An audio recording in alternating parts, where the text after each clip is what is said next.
Hello, I'm Esther George, President of the Federal Reserve Bank of Kansas City.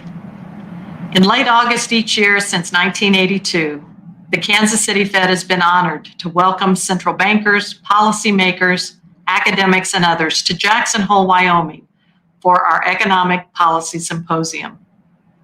After hosting a virtual conference last year, it was our hope that we could convene in person this week, and that seemed a reasonable plan before local health conditions changed. I regret the inconvenience of this last-minute pivot to a virtual format and want to express my thanks to our partners at the Jackson Lake Lodge and many others in the Jackson Hole area for working with us for months to make preparations and accommodations. So virtually, we will open the program today with our first speaker, Fed Chairman Jay Powell, whose remarks will be broadcast to the public. Following that, the remainder of the program, titled Macroeconomic Policy in an Uneven Economy, will continue for invited guests. As always, the full agenda and each of the papers presented will be posted at our public website, kansascityfed.org, and a transcript of the symposium will be made available after the event. Now, it's my distinct honor to welcome Federal Reserve Chairman Jay Powell. Chairman Powell, I want to thank you for your flexibility in these circumstances. The virtual floor is yours. Thank you, Esther, and good morning. 17 months have passed since the U.S. economy faced the full force of the COVID-19 pandemic. This shock led to an immediate and unprecedented decline, as large parts of the economy were shuttered to contain the spread of the disease. The path of recovery has been a difficult one, and a good place to begin is by thanking those on the front line fighting the pandemic. The essential workers who kept the economy going, those who have cared for others in need, and those in medical research, business, and government who came together to discover, produce, and widely distribute effective vaccines in record time. We should also keep in our thoughts those who have lost their lives from COVID, as well as their loved ones. Strong policy support has fueled a vigorous but uneven recovery, one that is, in many respects, historically anomalous. In a reversal of typical patterns in a downturn, aggregate personal income rose rather than fell, and households massively shifted their spending from services to manufactured goods. Booming demand for goods and the strength and speed of the reopening have led to shortages and bottlenecks, leaving the COVID-constrained supply side unable to keep up. The result has been elevated inflation in durable goods, a sector that has experienced an annual inflation rate well below zero over the past quarter century. Labor market conditions are improving but turbulent, and the pandemic continues to threaten not only health and life, but also economic activity. Many other advanced economies are experiencing similarly unusual conditions. In my comments today, I will focus on the Fed's efforts to promote our maximum employment and price stability goals amid this upheaval, and suggest how lessons from history and a careful focus on incoming data and the evolving risks offer useful guidance for today's unique monetary policy challenges. The pandemic recession, the briefest yet deepest on record, displaced roughly 30 million workers in the space of 2 months. The decline in output in the second quarter of 2020 was twice the full decline during the Great Recession. But the pace of the recovery has exceeded expectations, with output surpassing its previous peak after only 4 quarters, less than half the time required following the Great Recession. As is typically the case, the recovery in employment has lagged that in output. Nonetheless, employment gains have also come faster than expected. The economic downturn has not fallen equally on all Americans, and those least able to shoulder the burden have been hardest hit. In particular, despite progress, joblessness continues to fall disproportionately on lower wage workers in the service sector and on African Americans and Hispanics. The unevenness of the recovery can further be seen through the lens of the sectoral shift of spending into goods, particularly durable goods such as appliances, furniture, and cars, and away from services, particularly in-person services in areas such as travel and leisure. As the pandemic struck, restaurant meals fell 45%, air travel 95%, and dentist visits 65%.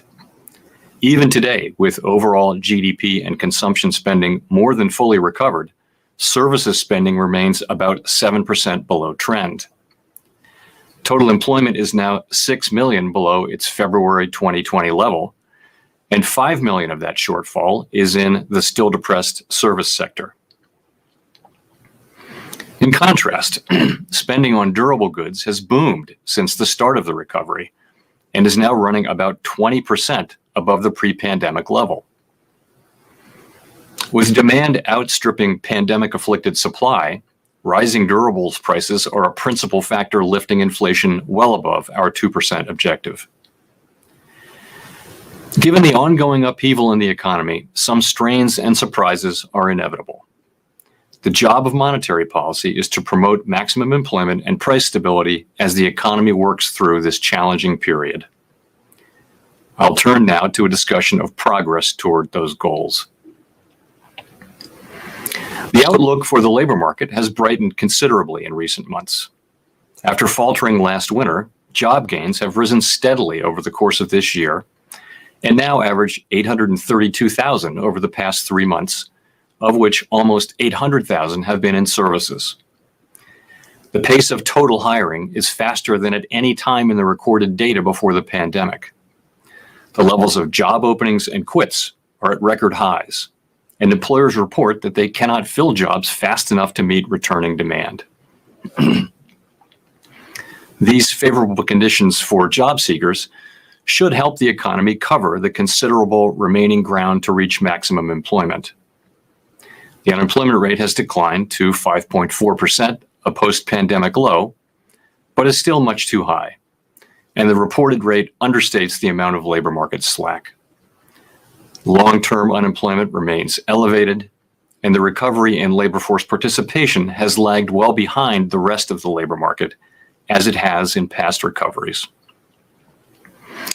With vaccinations rising, schools reopening, and enhanced unemployment benefits ending, some factors that may be holding back job seekers are likely fading. While the Delta variant presents a near-term risk, the prospects are good for continued progress toward maximum employment. The rapid reopening of the economy has brought a sharp run-up in inflation.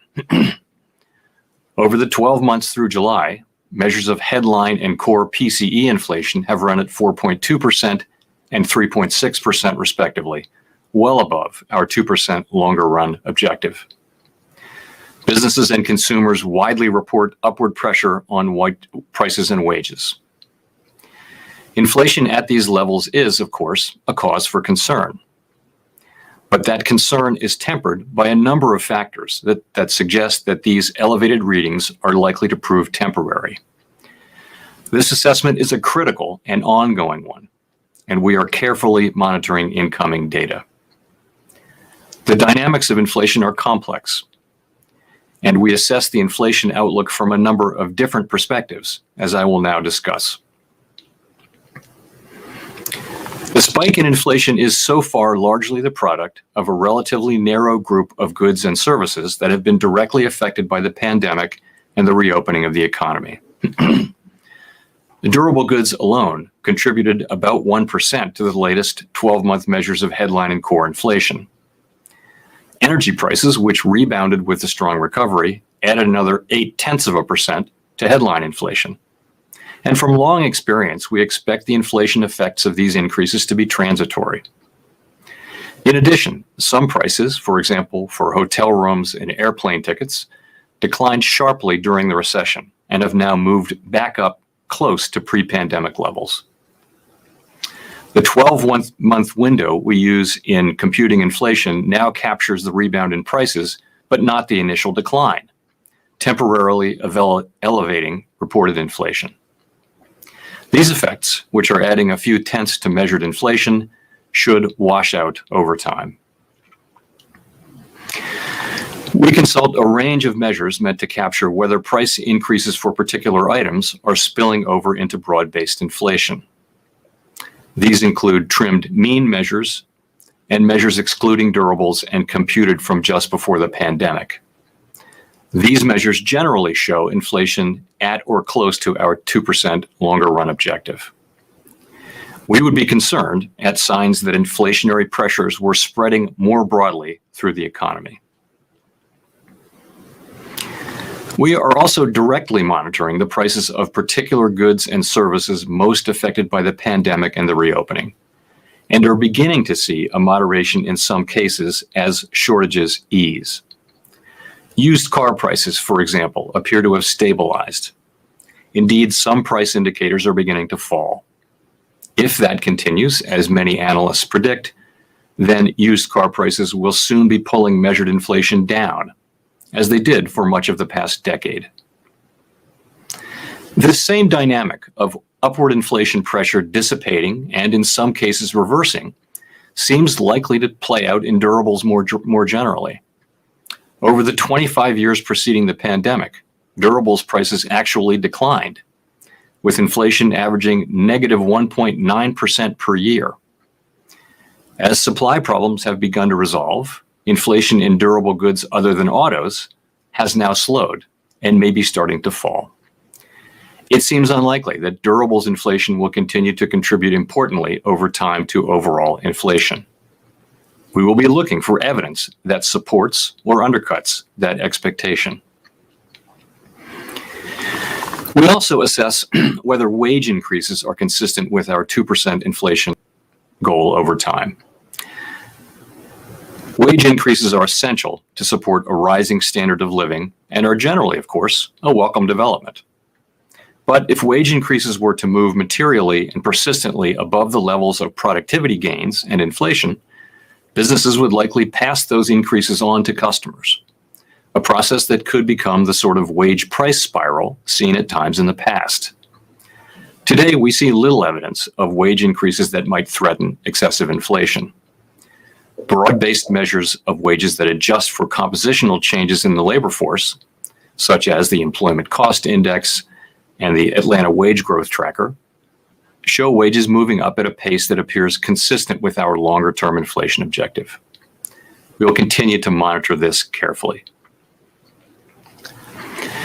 Policymakers and analysts generally believe that as long as longer-term inflation expectations remain anchored, policy can and should look through temporary swings in inflation. Our monetary policy framework emphasizes that anchoring longer-term expectations at 2% is important for both maximum employment and price stability. We carefully monitor a wide range of indicators of longer-term inflation expectations. These measures today are at levels broadly consistent with our 2% objective. Because measures of inflation expectations are individually noisy, we also focus on common patterns across the measures. One approach to summarizing these patterns is the board staff's Index of Common Inflation Expectations, which combines information from a broad range of survey and market-based measures. This index captures a general move down in expectations starting around 2014, a time when inflation was running persistently below 2%. More recently, the index shows a welcome reversal of that decline and is now at levels more consistent with our 2% objective. Longer-term inflation expectations have moved much less than actual inflation or near-term expectations, suggesting that households, businesses, and market participants also believe that current high inflation readings are likely to prove transitory, and that in any case, the Fed will keep inflation close to our 2% objective over time. Finally, it is worth noting that since the 1990s, inflation in many advanced economies has run somewhat below 2%, even in good times. The pattern of low inflation likely reflects sustained disinflationary forces, including technology, globalization, and perhaps demographic factors, as well as a stronger and more successful commitment by central banks to maintain price stability. In the United States, unemployment ran below 4% for about 2 years before the pandemic, while inflation ran at or below 2%. Wages did move up across the income spectrum, a welcome development, but not by enough to lift price inflation consistently to 2%. While the underlying global disinflationary factors are likely to evolve over time, there is little reason to think that they have suddenly reversed or abated. It seems more likely that they will continue to weigh on inflation as the pandemic passes into history. We will continue to monitor incoming inflation data against each of these assessments. To sum up, the baseline outlook is for continued progress toward maximum employment, with inflation returning to levels consistent with our goal of inflation averaging 2% over time. Let me now turn to how the baseline outlook and the associated risks and uncertainties figure in our monetary policy making. The period from 1950 through the early 1980s provides two important lessons for managing the risks and uncertainties we face today.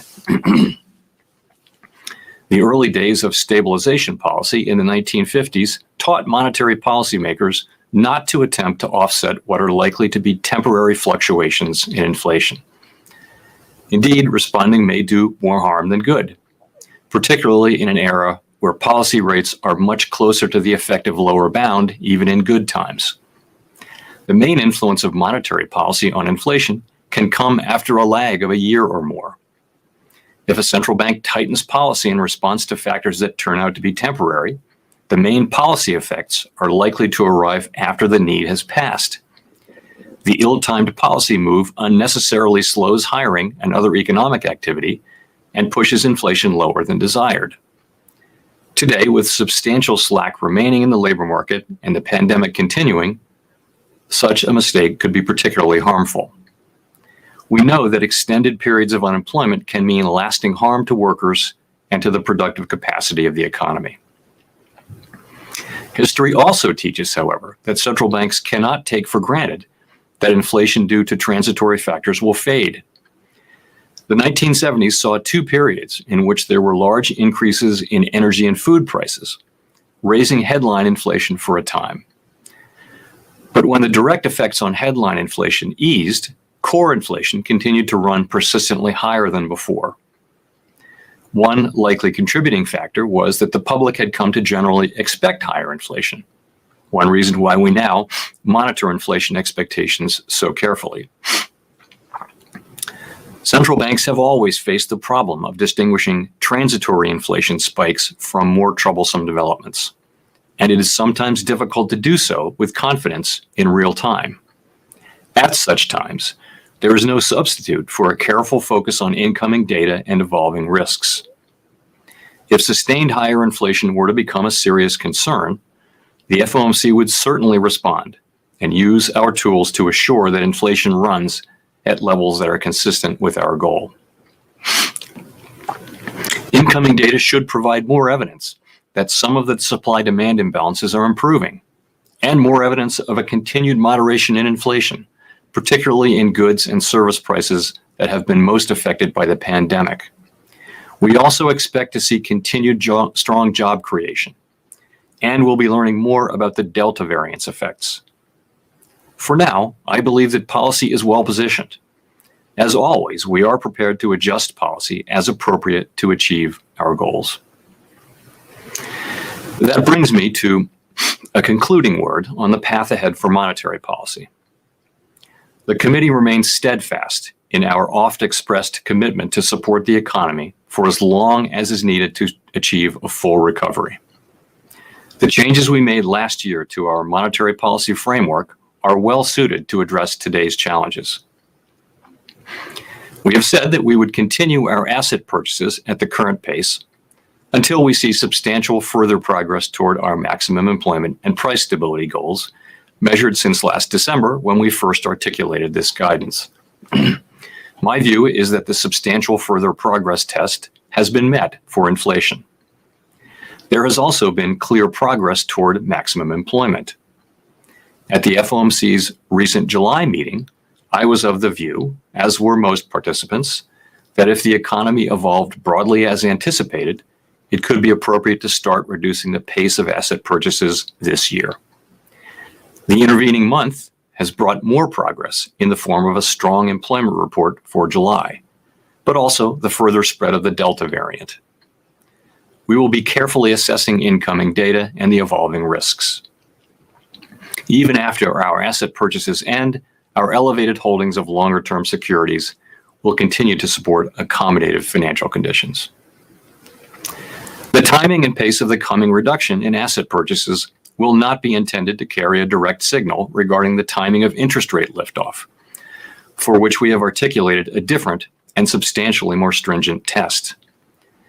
We have said that we will continue to hold the target range for the federal funds rate at its current level until the economy reaches conditions consistent with maximum employment and inflation has reached 2% and is on track to moderately exceed 2% for some time. We have much ground to cover to reach maximum employment, and time will tell whether we have reached 2% inflation on a sustainable basis. These are challenging times for the public we serve, as the pandemic and its unprecedented toll on health and economic activity linger. But I will end on a positive note. Before the pandemic, we all saw the extraordinary benefits that a strong labor market can deliver to our society. Despite today's challenges, the economy is on a path to just such a labor market, with high levels of employment and participation, broadly shared wage gains, and inflation running close to our price stability goal. Thank you very much.